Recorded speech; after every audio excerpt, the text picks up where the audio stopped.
이게 조직 범죄, 개인적 문제가 아니고 사회적 재난이에요. 사회적 재난이라고 보기 때문에 그러면 시급해야 되는 그렇죠. 거니까 빨리 해결해야죠. 가장 문제가 되는 건 이 친구의 돈을 잃는 게 문제인 거예요. 왜냐하면 자살하고 그러니까 그거라도 막는 게 우선 제일 큰 문제일 것 같아요. 지금 잠정적으로 당한 사람들이 몇천 명에서 만 명이 넘어가고 있어요. 이런 식으로 자산이 없어지는 경우에 소비가 제대로 일어나겠냐고요. 이런 식으로 모니터링도 없고 페널티도 없으면 이 사람들 계속 그 짓을 할 겁니다. 우리가 2022년 출산율이 0.78이더라고요. 그렇게 돈 많이 쏟아붓고 사회적으로 계속 하고 있는데 젊은 사람들이 애 안 낳아요. 우리가 출산율을 늘리는 게 실제로 굉장히 힘든 단계예요. 젊은 사람들 목숨 하나하나가 되게 소중한 거예요. 근데 애들이 사회적 재난을 해가지고 자기들이 자살을 해요. 사회적 불평등 더 심해지면서 중위층 이하의 계층은 더 많아질 거고요. 이런 소리 들을 때 누가 결혼을 하고 누가 사회를 믿겠냐고요. 이 방송을 실제로 계양구에서 출마를 할 두 전 대선 주자가 보고 있다면 그분들 대선 주자급이고 뭐 한 분은 천재잖아요. 그리고 다 법률 지식에 대해서 그 누구보다 많이 아는 분들이고 그분들이 알아서 해결할 수 있을 거고 그리고 그에 더해서 본인들이 20대 때 진짜 뭐 노동자 역할을 했다는 거 자랑스러워 한다고 하면은 동료 노동자인 20, 30대가 지금 어떤 상황인지 봤으면 좋겠어요. 이 지도자라면 그랬으면 좋겠어요. 이상한 거 얘기하지 말고요. 네. 오늘 조금 자극적인 제목을 뽑아봤습니다. 4.10 총선이 점차 다가오면서 다양한 이슈들이 관심을 받고 있는데요. 이 인천 계양구에서는 대선급 선거구다 빅매치가 예상되고 있습니다. 전 대선 주자 두 분에게 주민들의 바람이 전달되고 있는데요. 그중에 한 가지의 문제가 전세 사기 문제입니다. 그래서 오늘 특별히 이분을 모셨습니다. 부동산 분석가로 알려진 서울대학교 김경민 교수님이십니다. 안녕하세요, 교수님. 안녕하세요. 어떻게 이 문제에 특별히 관심을 가지게 되신 거예요? 그러니까 우선은 이제 제가 대학원에 있으니까 학생들이 좀 있고요. 지방에서 서울 온 친구들이 있는데 뭐 전세나 또 월세 이렇게 살죠. 근데 이제 한 명은 전세 사기 피해를 거의 당할 뻔했고요. 다른 친구 같은 경우에는 자기 지인이 이제 경찰관인데 전세 사기를 당했더라고요. 그래서 이게 아무래도 법적인 이슈가 있을 것 같아가지고 법률 서비스하는 회사 스타트업이랑 같이 좀 분석을 해봤어요. 근데 이게 보니까 뭐 다음 좀 이따 더 말씀 나누겠습니다. 이건 제가 보기엔 국가 책임이 더 큰 것 같아서 여론의 환기가 좀 필요하지 않나? 개인적 책임이 아니라 국가 또는 사회의 책임인 것 같다라는 생각이. 근데 전세 사기라고 하면은 인천에서도 미추홀구를 떠올린단 그렇죠. 말이죠. 교수님께서는 계양구도 충분히 그런 문제가 있다라고 말씀을 하셨어요. 큰 문제가 될 수 있는 거고요. 예를 들어서 이제 전세 사기가 굉장히 어떻게 보면 공간적으로 클러스터도 있어요. 서울 같은 경우에는 강서구의 화곡동, 인천 같은 경우에도 이제 주로 미추홀구 이렇게 되어 있는데 주로 빌라가 밀집되어 있는 사회적 약자들이 사는 데에서 발생해요. 왜 계양구를 우리가 봐야 되냐면 인천에서 한 3천 가구 정도가 지금 문제예요. 전세 사기 피해. 작년 말 기준입니다. 미추홀구가 2,500세대고 그 다음으로 많은 데가 계양구예요. 그러면은 그 양당에서 대선 주자 두 분이 그쪽에서 나왔다고 하면은 뭔가 그런 이슈를 얘기해야 될 것 같고요. 그 다음에 우리가 미추홀구에서 이제 자살했던 청년들이 몇 명 있어요. 그럼 그 청년들이 보면은 뭐 굉장히 이상한 청년들이 아니에요. 사실 굉장히 성실하게 살고 어쩔 수 없이 자살한 친구인데 그 중에 한 명은 이제 인천 공당에서 일하던 친구인데 그러니까 엄마한테 2만 원 보내달라고 그러고 그 다음날 자살해요. 근데 이제 양쪽 진영 다 예를 들어서 원희룡 장관 같은 경우에는 굉장히 좋은 경력 중에 하나가 인천공당 노동자였거든요. 그렇죠. 이재명 대표도 마찬가지 본인도 노동했다고 하시고 그러면은 이런 사람들의 얘기가 좀 전달이 돼서 이 이슈를 풀 생각을 좀 해야 될 것 같아요. 이게 또 왜 그러냐면 또 근래 나오는 것들 보면은 부동산 정책들이 나오는데 예를 들어서 뭐 용적률을 뭐 신도시에 750%까지 해준다든지 분당 사회적으로 성공한 사람들이 사는 동네인데 거기서 용적률 750%로 더 인센티브를 해주고 인천시에 있는 어떤 못 사는 지역에 대해서 이건 당신들 책임이라고 그러고 그리고 며칠 전에 나왔던 부분 보면은 지하철 지상을 다 지하화한다는 얘기도 나오는데 그렇게 했을 때 재원이 엄청나게 들어갈 거란 말이에요.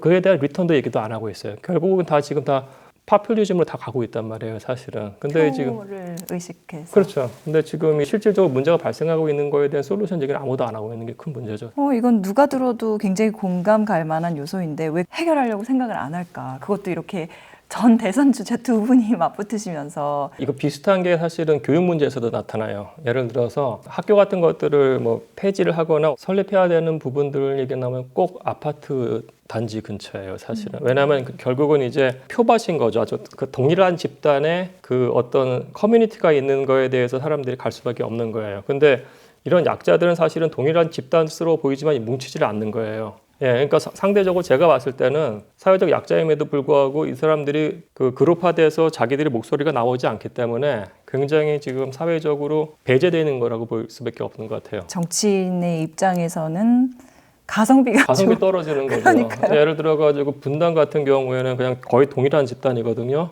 거기서 용적률 500% 줄게. 그게 지난번 지방선거에서도 먹힌 거예요. 양쪽 다 그랬어요. 김동연 지도 그랬고 안철수도 그랬고 이번에도 똑같은 메시지예요. 왜냐하면 뉴타운 효과를 봤기 때문에 이게 부동산으로 포퓰리스트 정책에 나왔을 때 표가 된다는 걸 이 사람들이 알아요.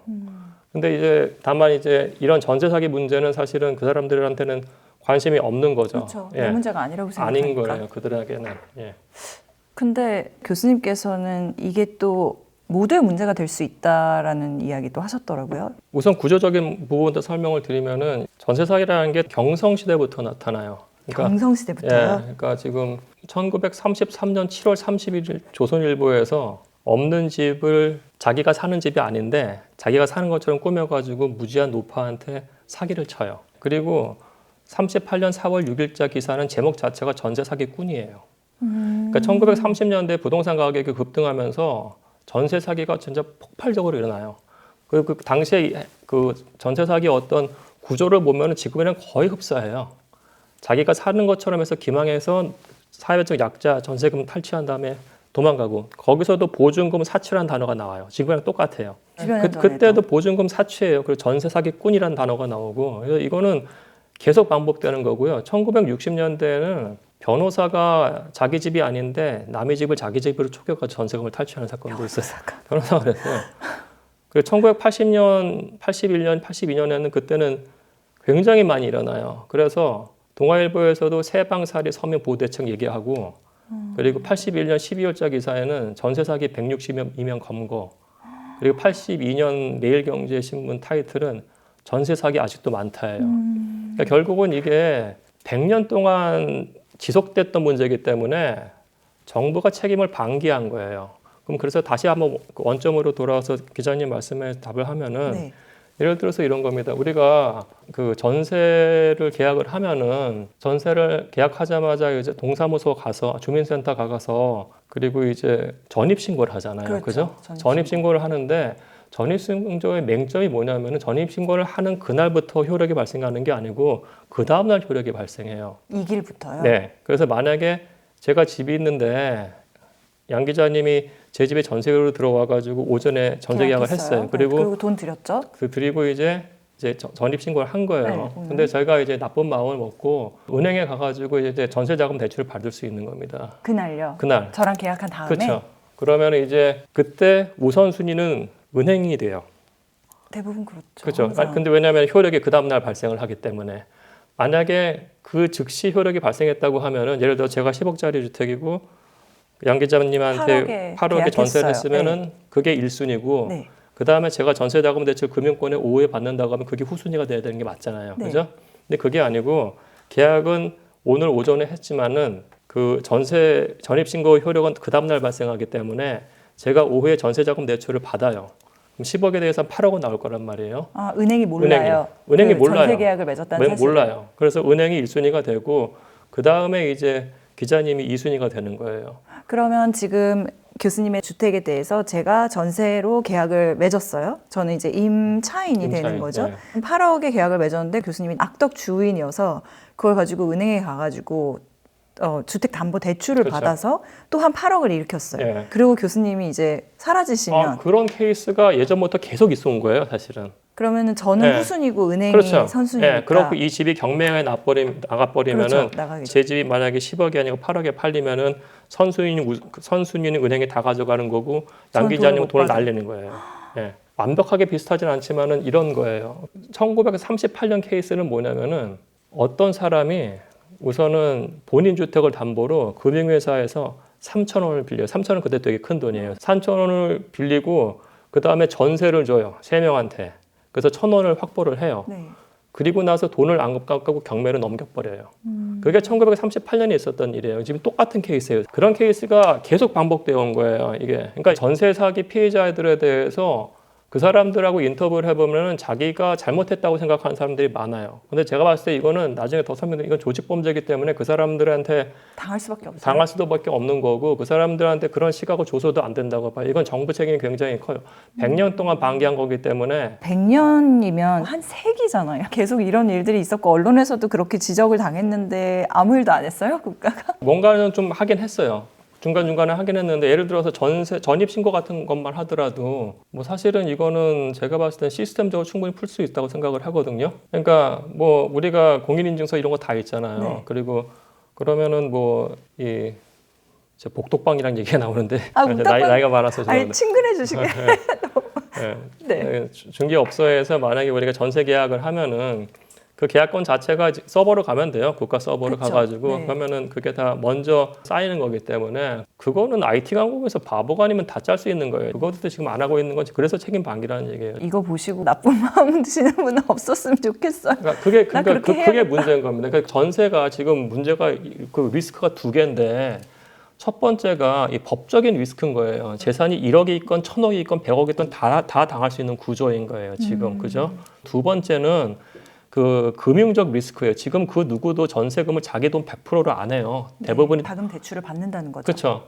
그 파이낸스가 끼는 것 자체가 금융 리스크가 존재해서 들어가 버리는 거예요. 왜냐하면 그 금리라는 건 변동하기 때문에. 그렇죠. 네. 근데 여기서 웃긴 건 뭐냐면은 사회적 약자인 세입자가 자기가 파이낸스를 일으켜가지고 부자인 집주인한테 주는 거예요. 그러면서 법적인 리스크가 있으니까 그 사람의 선의를 믿어버려야 돼요. 이게 얼마나 말도 안 되는 시츄에이션이냐고요. 못 사는 사람이 자기가 자기 돈으로 금융을 일으켜요. 그거를 전세금을 주는데 띄일지 모르니까 이 집주인의 선의에 지금 의존하는 구조예요. 그리고 이거를 국가에서 전세 자금 보증도 하고 대출도 해주잖아요, 사실은. 그럼 이게 안전하다고 사람들 믿게 만든 거잖아요. 아, 그렇죠. 그럼 국가가 어느 정도 책임져야 되는 문제예요. 근데 사람의 선의에 의지한다는 게 그게 얼마나 순진하고 위험한 일인지. 그럼요. 제가 서울대학교 교수가 아니라면 이 구조를 엄청 해먹을 수도 있을 것 같아요. 난 변호사도 해먹었으니까요. 그냥 애꿎은 피해자가 되는 거네요. 그렇죠. 몰라서 당하는 착해서 거죠. 당한 그렇죠. 케이스인가요? 피해자들하고 피해 공간하고 피해 지역을 보면은 50% 이상이 20, 30대예요. 그 20, 30대의 특징이라는 건 대부분 불인인 거죠. 부동산 어린이. 네, 그러니까 그렇죠. 부동산 거래 경험도 잘 없는 사람들인 네. 거고요. 두 번째는 이제 대부분의 유형이라는 게 빌라하고 오피스텔이 거의 80%를 차지해요. 그러니까 아파트가 아닌 거죠. 빌라나 오피스텔 같은 경우에 집중적으로 밀집돼 있어요. 그러니까 서민 밀집 지역에서 그 중에서도 20, 30대 좀 더 취약한 계층이라는 거예요. 그럼 이 사람들이 이렇게 당하고 있고 사이즈가 지금 2,000세대, 3,000세대 얘기 나오고 한 명의 어떤 악인이 하는 그 케이스가 뭐 400억, 500억, 맞아요. 300억 이렇게 나오거든요.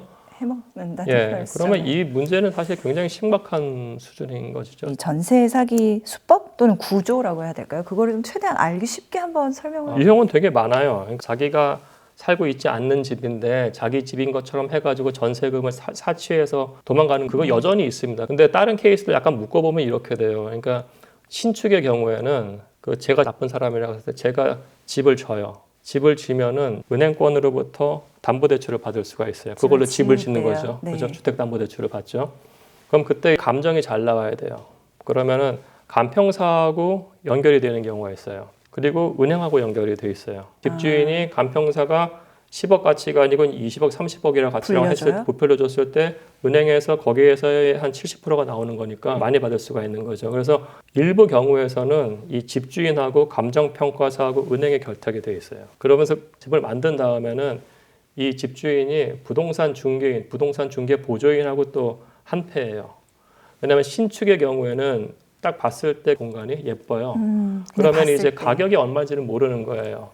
그 인근에서 이게 3억에 거래된다고 하더라도 20, 30대가 봤을 때 이게 3억짜리 집인지 4억짜리 집인지 5억짜리 집인지를 몰라요. 그래서 중개인들이 이제 세입자를 이제 속이는 거예요. 3억짜리 집에도 불구하고 전세가 4억짜리여도 충분히 괜찮다고 속이는 겁니다. 그러면 이제 이 집은 주담대 대출도 껴 있고요. 그 다음에 전세금까지 들어가는 거죠. 그렇죠. 그럼 여기서도 그 질문을 할 수가 있어요. 아니 여기 주담대 근저당 맞아요. 설정돼 설정돼 있는데 이 전세 괜찮냐고 물어보면은 이 사람은 또 그런 얘기를 해요. 이 주인이 엄청 부자여서 문제 없다는 얘기를 해요. 비상시에 뭐 팔아서 갚아줄 거야 이런 그렇죠. 식의. 그래서 지금 보면은 이 집주인을 중심으로 해서 간평사하고 은행이 결탁되어 있는 거 있고요. 그리고 굉장히 많은 중개인들이 지금 결탁되어 있어요. 그리고 중개인들은 사실 높게 팔면 그만큼 중개 수수료가 높게 챙길 수 중개수수료도 있으니까. 받고 또 리베이트를 줘요. 리베이트. 원래는 이게 2억 정도에 나갈 전세 집인데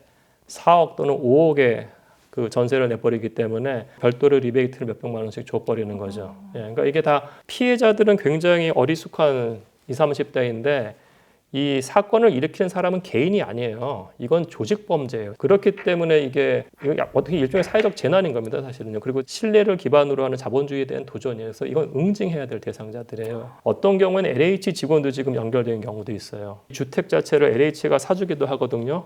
그러면 높은 가격에 사주면 좋잖아요. 그러니까 이게 20, 30대가 봤을 때는 집주인은 부자라고 그러고 중개인이라는 그 공식적 타이틀을 갖고 있는 사람, 감정평가사 굉장히 되기도 어렵죠. 그렇죠. 은행원, LH 결탁되겠다고 하면은 이건 믿을 수밖에 없는 상황인 거예요. 믿을 수밖에 없는 상황. 그러면 피해자들이 스스로 목숨을 끊을 때는 그런 것까지 알고 좌절하는 거예요. 맨 처음에 이제 이 구조를 이해하기는 힘들지만 나중에 이제 이상한 걸 안 거죠. 근저당 설정돼 있고 알고 봤더니 이 집 경매로 나가게 생겼네.